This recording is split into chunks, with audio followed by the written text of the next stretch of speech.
Hello and welcome to Open for Business, the Gwinnett Chamber's monthly radio show on Business RadioX. We're broadcasting live from the Subaru of Gwinnett Studios in Duluth, Georgia. Open for Business is brought to you by Faratech. Faratech, great people, remarkable service. Every month on this program, we highlight and spotlight some of the top businesses that are members of the Gwinnett Chamber of Commerce. I'm pleased to be your host, Johnny Phelps. I'm a realtor broker with Harry Norman Realtors and a two-time Ambassador of the Year for the Gwinnett Chamber. Our guests today are Doug Ireland of Freeland Painting, Sterling Porter of Sterling Porter CPA, A.C. Chan of Power Slide, and Courtney Spencer, Membership Services Coordinator with the Gwinnett Chamber. And I've known Doug the longest, so Doug, I'm going to start with you. How does someone start a painting business? It's a long process, Johnny. I'll tell you how I started it. In the early 2000s, we actually had a company called Freeland Property Group. We purchased and sold real estate, which I know you're familiar with, all across Atlanta. And we were flipping homes, renovating homes, and by 2006, we were flipping it on average about 2 a month. So we really had gotten into it, had a portfolio of about $2 million worth of rental properties as well. And 2007 came along and kind of changed things for us. Real estate did change then. It certainly did. It did. So we had a couple of years there to regroup until 2009 when we opened Freeland Painting. And what we decided to do was take the skills that we'd learned with renovating homes and turn them into a retail business and residential painting. Came out of that. I picked painting, roofing, gutters, siding, and windows as the targets that I wanted to do. We don't do general renovations or general construction, just those items, and we picked those in order to maximize the workflow so we could get things done quickly, paint a home, move on down, and keep going. We didn't want construction projects that lasted 2-3 months, but that's kind of the story. Did you have a painting background yourself? No. I had just learned the construction as I started purchasing homes, and at the end of my career doing that, we were actually building new construction. So I had learned how to purchase the raw land, clear it, pour the foundations, go through the permitting processes and all that. Literally from the ground up. From the ground up. That's right. So we bootstrapped it. Give me a sense of your staff and how you put that together as you were forming Freeland Painting. We in the early days, it was tough. We'd find any labor that we could to make things happen. We've got to a really good place now where people come to us. So we have the luxury of choosing the best of the people that are out there in the trades doing the things that we're doing, and it increases our quality, increases our speed with which we turn the jobs around. You mentioned the 5 areas that you deal with. And how you didn't want to get in full construction, but those areas with gutters and siding and windows and so forth. Why those 5? Yeah, exactly. Well, it started with painting, but when you're painting the exterior of a home, you've got to fix gutters that are hanging off the side of it and rotten windows and rotten wood. So the carpentry piece was already kind of part of it. And as we added things, we had a customer call one day and said, "Hey, you did a good job on our house, painting the house. We need a new roof. Can you help us?" And so I was like, "Yeah. I mean, we've put roofs on before, so never done it for anybody else except for my own homes that I had been flipping. But we learned how to do it and create a retail product out of it. So the roof kind of came along as a secondary, but the rest of it is all kind of general maintenance that you've got to do anyhow. We have to replace siding when it's rotten." And then we learned how to just replace all of it and, rip it all off the entire side of a house and do the whole thing. So that's how the siding piece came in. We need to replace the gutters as part of that, and that became part of it as well. We're talking with Doug Ireland of Freeland Painting.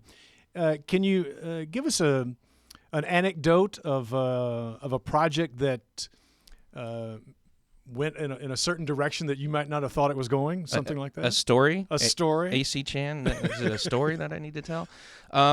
Yeah, I mean, there's so many. The one that was most recent that happened that I'm actually kind of proud of, and so I'll tell this. Well, I want you to be proud of it, absolutely.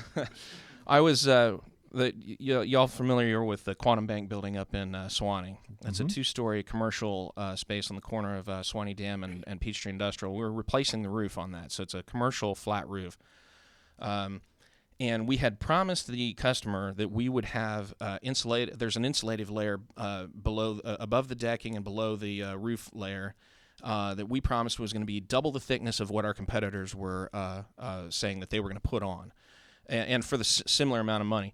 But me and the vice president of the bank decided one day, I came over to check on the progress, and he said, hey, let's go up and walk on the roof. And I said, sure. So we shimmied up through the little ladder piece and the hatch that pops up onto the roof, and we get up on top, and I walked over to a 5-foot tall stack of this insulation. And keep in mind, they had just finished putting the layer down on the main section of the roof, which is 100 feet by 100 feet. It's 10,000 square feet. And I think I did my math right. I put my hand on it, and the layer, it was a 1/2 inch thick. And somewhere along the lines, he and I had been saying, well, these other guys, they're going to do a 1/2 inch, and we're going to do an inch. And I had this 1/2 inch material up there, and I looked at one of the laborers, and I said, did you guys put 2 layers down? He said, no, just 1. And I looked at Tyler, and I said, we got a problem here, man. We did not perform what we said we were going to perform. Well, we started digging into it about a day later and found out that the competitors had been quoting 1/4 inch, and we were putting down a 1/2 inch. So we did double what the others were saying. We did do what we were going to say, but somewhere along the lines, verbally, we got sidetracked, and we were saying 1/2 inch and an inch, and it was embarrassing, and it could have been thousands of dollars worth of mistake to rip that back off and redo it or figure out how we were going to make it right for the customer. But they ended up being okay with everything. But before they were okay with everything, Tyler went down to the president of the bank, CEO, and one of the board members and said, look, Doug Ireland could have just walked past that pile. I would have not known what was going on and could have said nothing. And we pointed it out. We did the right thing, and it's funny how things work. We're now getting introduced to some of their clients, some of their commercial clients. So we're gonna doing the right thing puts you in a position to do more business, I think. Well, that one's as anecdotes go. That's a good one to be able to tell for sure. Again, and it came out of a mistake of ours. And this is Doug Ireland of Freeland Painting, and you're listening to Open for Business, the Gwinnett Chamber's monthly radio program. I've heard you say this in the past, that one of the first things you did when you formed your company was to join the Gwinnett Chamber. Yeah. Why? Well, I had painted Vince DeSilva's house. And those of you who know who he is the senior vice president of membership at the chamber. And he said, Doug, you got to come down. And he said, it's an open field down there. There's nobody else selling your services, and you'd be wide open. And I said, sure. I'd been a member of a couple of networking groups before, and I didn't know what I was quite getting into. And I didn't know I had to learn the rules of how to network. And there's a proper way to do it for sure. But, I went on his advice, and I came down, and I jumped in with both feet into the deep end of the pool, so to speak. And we just went for it, and it's been the best decision we've ever made. I've heard you quote, I don't necessarily intend for you to give numbers here, but well, I can. But in terms of the return that you have gained from clients and so forth and referrals from the chamber has been pretty extraordinary. We literally build our business out of the chamber. On average, each year, the amount of business that comes out of leads generated from the chamber, referrals generated from the chamber, it is between 35% of my business and sometimes 50% of my entire business coming out of the chamber. The only person down at the chamber that seems to have bigger numbers is Raymer Sale, who claims to have like 85 or 90%. We'll make sure Raymer gets a copy of this so he can hear that. Yeah. But with respect to your chamber involvement, it's just not what the chamber's done for you, but what you've been able to give back as well. Well, that's the. You said you jumped in both feet in the deep end. You have to enjoy it. I enjoy doing that. So being a part of it and going down, and I believe in a tenet that is promoted by a group called BNI, which you guys are familiar with, Business Networking International, and they have this thing called Giver's Gain. Which is you have to bring more value into a room that you're networking in or into any situation than what you take out of it. And ironically, you end up getting a lot of value for doing that. So if you follow that rule, I think it's beneficial. Is there with respect to numbers and percentages, commercial jobs versus residential jobs for you? In terms of dollar value, about 45% of our business is B2B, and I say commercial, and about 55% is residential. That B2B side of the business, 45% of that is some new commercial construction, some multifamily, and some managed property, HOAs and stuff. In terms of jobs, it's probably more like 90% residential because they're smaller ticket items. Sure. For someone who needs your services, how can they get in touch with you? Give us your information there. FreelandPainting.com, and it's spelled FREELAND, or 678-679-3126. That's our office line, and we will come out and take care of you. Very good. Doug Ireland, thanks very much. Let's hear now from Sterling Porter, who is a CPA, and frankly, Sterling, given the time of year that this is, I'm a little surprised to see a CPA sitting across the table to us. So we're delighted to have you today. Thank you for having me. It goes without saying you're in the heat of the moment here, right? Yeah, I see the sunlight every now and then. Give us an idea, first of all, before we talk too much about taxes and that sort of thing, let's hear a little bit about your background and how you became a CPA and got into accounting. Well, essentially, it goes back to my junior year in high school, and I took this computerized accounting class. The Lotus 123 is like the early software. Wow. And I really enjoyed it and decided to pursue it as a college major. So when I went to college, got my degree, came out as an auditor, started auditing with PricewaterhouseCoopers. And so I was able to travel, see a bunch of different places. Many of my clients were in the city. So, worked on that and did that for about 4 years, and then moved on to other roles, financial reporting.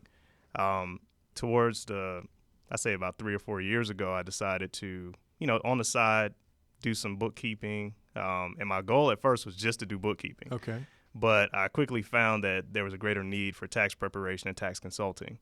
And so I did a little bit more of that, and it just grew from there. So I'm here now. And it's turned out pretty well.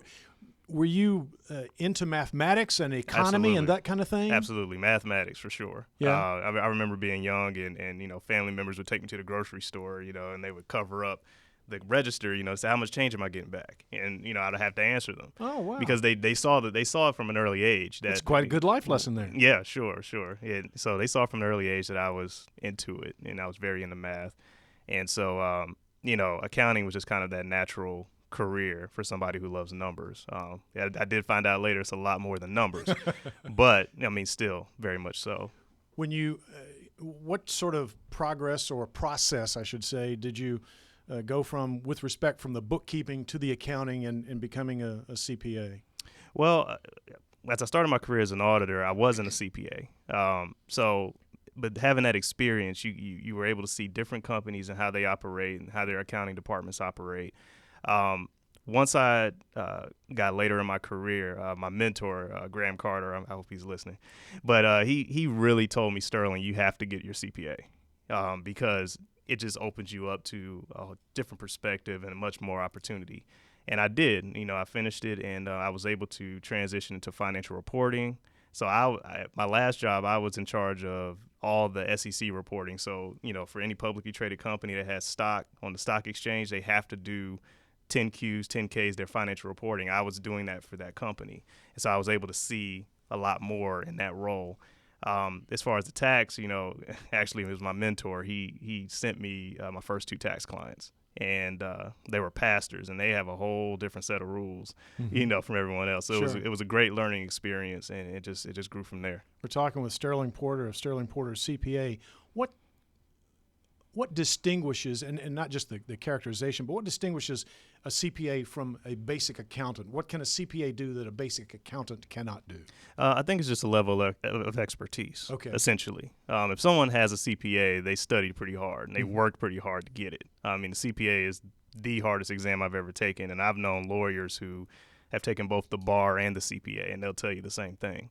It's very, very stringent, and you have to be disciplined and study. And so anyone who's a CPA, they're going to have a level of expertise that you need, but also they're going to have the work ethic that you need in order to get what you need done. What are the services that you provide your clients? My core business is bookkeeping and tax preparation, tax consulting. But I look at the total business. If you need payroll services, I have relationships with payroll companies. Make sure that your tax filings for payroll are done on time.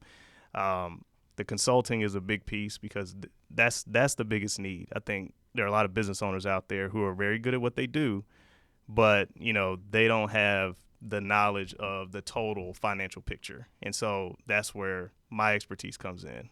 One of the big things that I'm big on is, hey, if you're making enough money, you may want to incorporate because that will save you a lot of money on taxes. A lot of people don't know that, and so that's kind of been the big piece of my consulting part of the business. You've gone into an area that I wanted to ask you about because twice you've mentioned tax preparation and tax consulting. So it strikes me that just as you're saying there, consultation with clients prior to filling in the blanks is maybe even a more important aspect of what you're doing for your client. Absolutely. I'm an educator at heart. So it's one of those things where I want you to be knowledgeable about what I'm doing so, you can make sound financial decisions for yourself and for your business. So it's important to me to make sure that you understand that.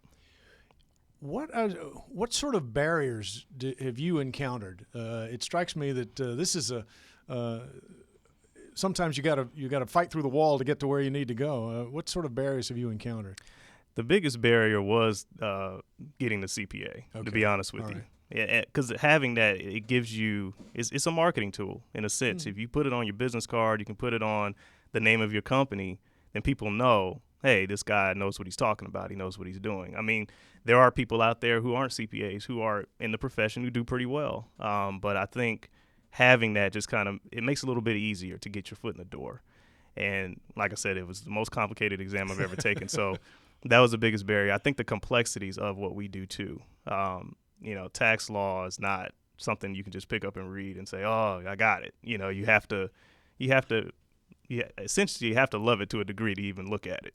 So, from what I understand, you can't even pick it up. It's several thousand pages or something. Absolutely. Yeah, it's difficult. And not only tax law, but there's generally accepted accounting principles when it comes to financial reporting. So on the bookkeeping side, you have to make sure you know what you're doing there. And there are differences between the two, So sometimes what may be on your books may not be on your tax return. So there's a lot you have to know. If there's something that you could change about your profession, what would that be? And that's exactly it. Is it? The complexity. Okay. All right. It's just too complex. It's the tax code is too complex, and that's just my opinion. And I think it can be simplified, but at the same time, I understand the culture we live in. There are a lot of different situations out there that you have to cover in the law. People find loopholes all the time. So. The loophole's there, then of course somebody has to go back and cover it. So another law has to be written to cover that. Exactly. So the book gets bigger, right? And just a quick story. I mean, there was a push to have one global standard for financial reporting called International Financial Reporting Standards, and the U.S. was talking about, hey, we're going to do this. We're going to merge, and we're going to do one international financial reporting standard for everybody. I wrote a paper when I got my master's degree on this, and I said, no way, this is not happening. And the reason is because all cultures are different. Cultures are different. So IFRS, International Financial Reporting Standards, is, maybe, 2,900 pages of law where, generally accepted accounting principles, 29,000 pages, and I don't know if those are the exact numbers, but I'm just an example, right? Because of the different cultures, right. Another country may not be as competitive as we are here.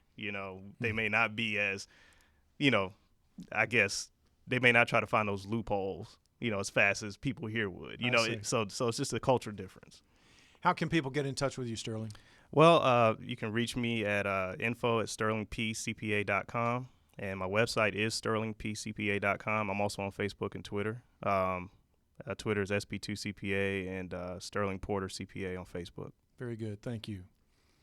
Faratech is your one source for all toner suppliers, printers, copiers, and computers. Whether you need service or repair on your hardware, or you're looking to find the best price and quality on toner supplies, Faratech has a skilled and knowledgeable team to help you and your company. Contact them today to see how they help you. They're waiting for your call at 770-582-1188. Faratech, 770-582-1188. And now we welcome AC Chan of Power Slide. AC, we have a pretty good idea what Freeland Painting is, and because of the title, and Sterling Porter CPA, we sort of knew what a CPA was. What is PowerSlide? PowerSlide is simply a company that I started up to help folks work on their business pitches and develop better presentations. What led you to that arena? It really started out as an experiment about a year ago, interestingly. I had spent a long time in doing business and technology strategy work, and a lot of the fun that I had doing that work was trying to work with high-level executives, trying to do things in a boardroom, and trying to figure out, how do I get money from the board? How do I get my CEO to approve this capital expenditure? And they are always being asked for money. They usually don't know a lot about what's going on in your world, and they have very, very short attention spans. And I took some of those lessons, a lot of trial and error, and try to figure out, well, if it works over there, can it work anywhere else? Could I help small businesses? Could I help tech startups? Could I help other companies trying to help their employees become, better communicators? And that's where the journey started. Why the focus on pitches and presentations? I find that being the man behind the curtain suits me in trying to help other people. Some people have guests, like Sterling could take a look at a profit and loss statement and be able to point things out really quickly. Doug's got a keen eye. If he was looking at a wall, like, oh, they missed this, or they missed something there. For me, if I'm listening to somebody present and I'm looking at their style, I can tweak their message, the content, to make it better so it's more engaging to people. Or if they're presenting a certain way, I can say, if you change this up a little bit, your audience would receive a little bit better. It's just kind of intuitive to me. What makes a good presentation? What does it take to make a good presentation? Well, at its most basic component, I would say that you have to have a good grabber in your opening that pulls people's attention in. You have to really articulate clearly what exactly is the problem you're trying to connect, because so many people, when they're going with their business, always lead with the solution, and then they're left with the task of trying to sell the solution and convince them. If you're able to articulate clearly what the problem is, people can connect with problems. Once you have that connection, then you can say, okay, where we think alike, what do you have that I might be able to be helpful to me as a solution? And then you always have to have an ask at the end. Lots of people will go through and say, oh, thanks, have a nice day. They'll give this 30-minute presentation and say, thanks for coming. And it's like, so people just sat there for 30 minutes. You can ask for something. Maybe you want a cup of coffee, maybe sign up for your newsletter, whatever the case may be. You should always have an ask. And the most powerful tool, as Doug was illustrating, is have some good anecdotes, have some good stories to share, because talkers tell, stories sell. We're talking with A.C. Chan of PowerSlide. Talkers tell, what was that again? Talkers tell, stories sell. Oh, somebody write that down. We need that. Okay.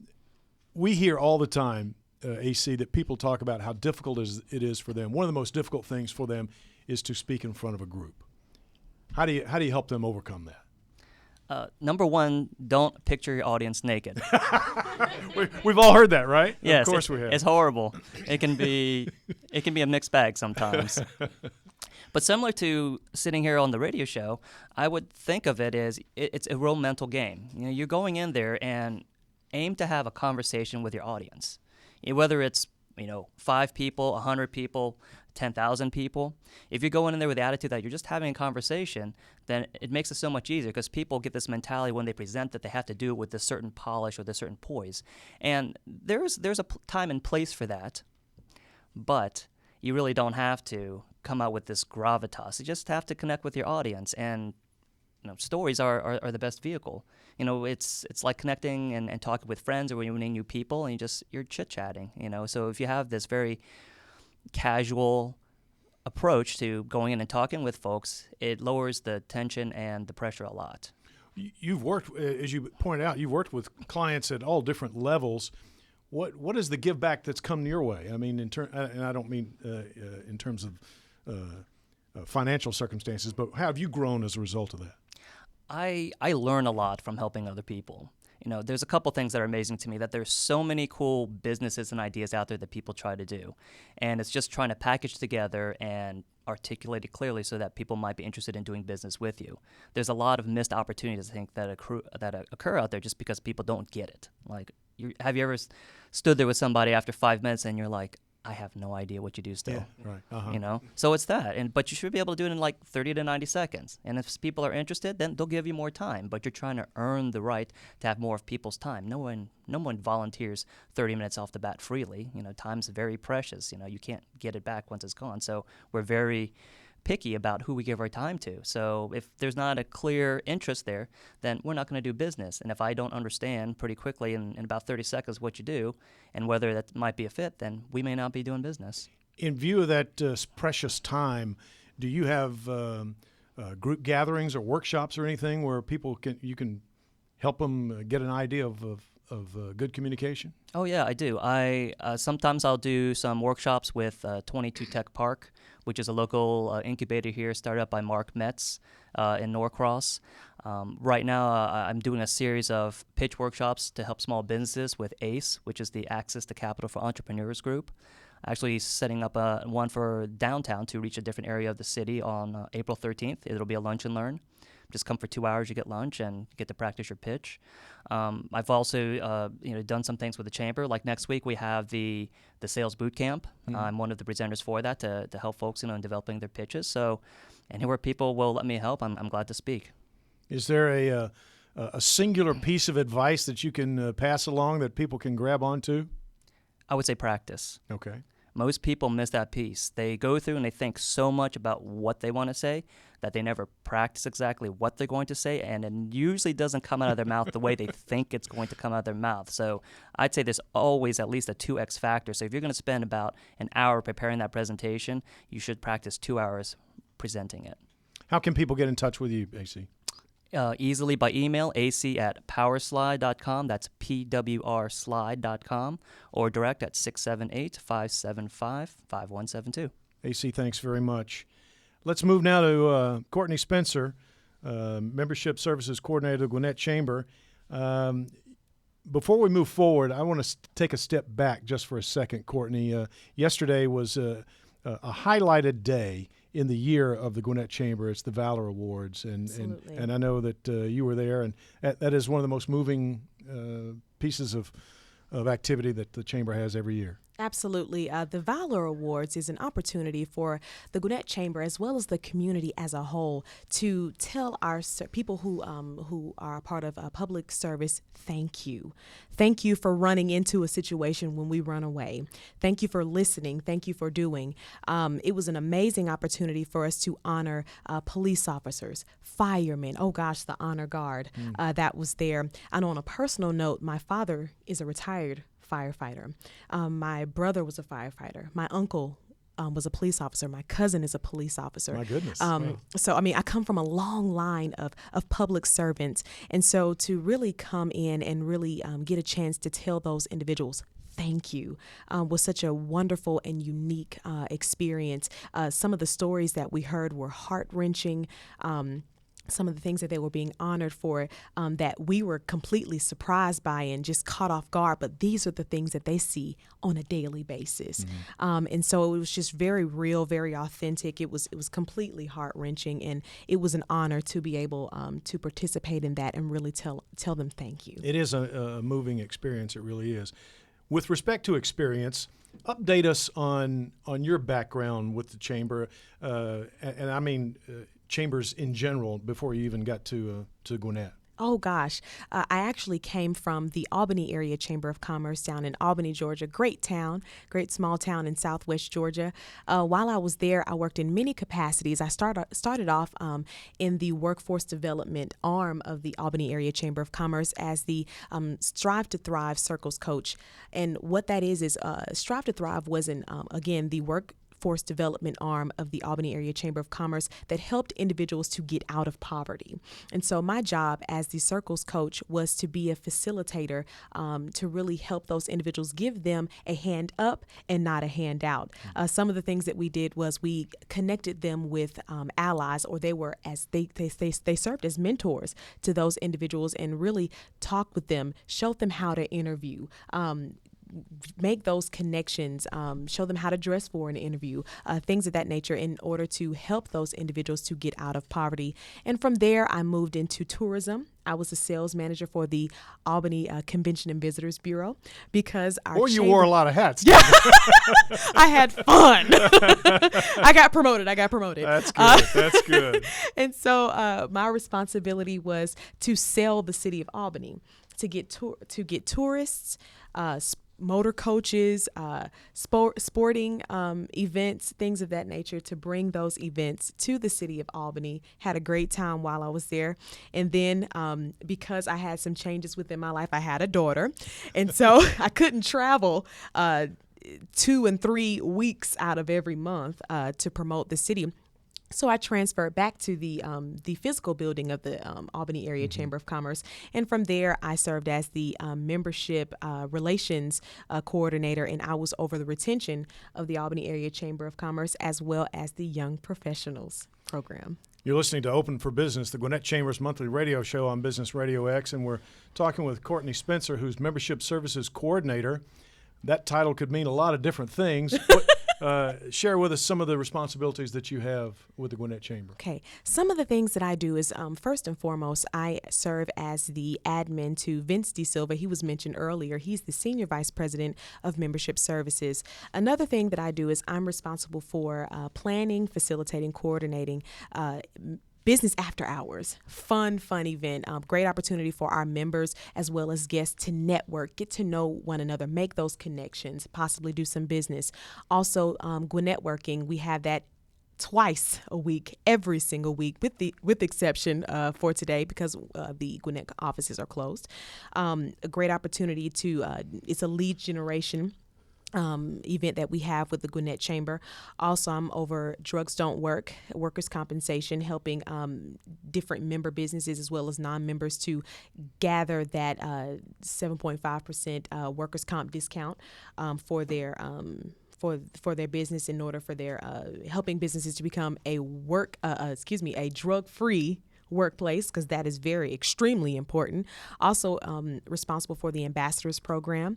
Doug Ireland, we're so excited. Doug Ireland with Freeland Painting, as well as you, Johnny Phelps, are great volunteers with the ambassador program. So those are just some of the things that I do at the Gwinnett Chamber. Now, let's move forward. Within the next month, there are all kinds of activities, but there's one that I really would like you to address, and that's the Chamber Gives Back, a month away.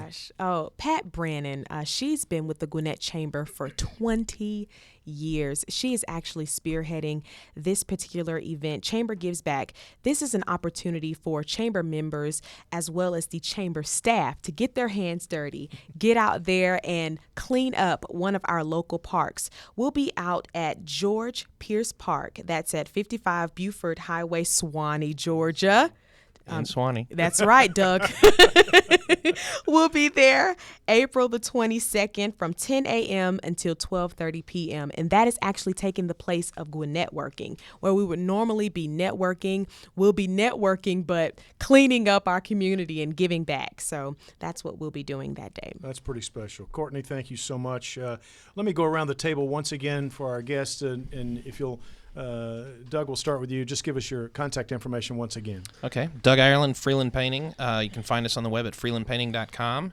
And our office line is 678-679-3126. Sterling? Sterling Porter CPA. The website is sterlingpcpa.com. Phone number is 678-820-8736. And AC? AC Chan with PowerSlide. That's www.pwrslide.com, and my number is 678-575-5172. And Courtney, how can people connect with you at the Chamber? Again, my name is Courtney Spencer, Membership Services Coordinator with the Gwinnett Chamber. You can reach me at 770-232-8805 or via email at cspencer@gwinnettchamber.org. Thank you all. This has been a wonderfully informative and very enlightening program today. And thank you for joining us on Open for Business, the Gwinnett Chamber's monthly radio show on Business Radio X. Open for Business is brought to you by Faratech. Faratech, great people, remarkable service. Don't forget, we broadcast live on the fourth Friday of every month at 11:30 in the morning, but you can listen to any of our shows anytime by visiting GwinnettBusinessRadio.com. All of our shows are also available on iTunes. Until next time, I'm Johnny Phelps of Harry Norman Realtors. Thanks for being there.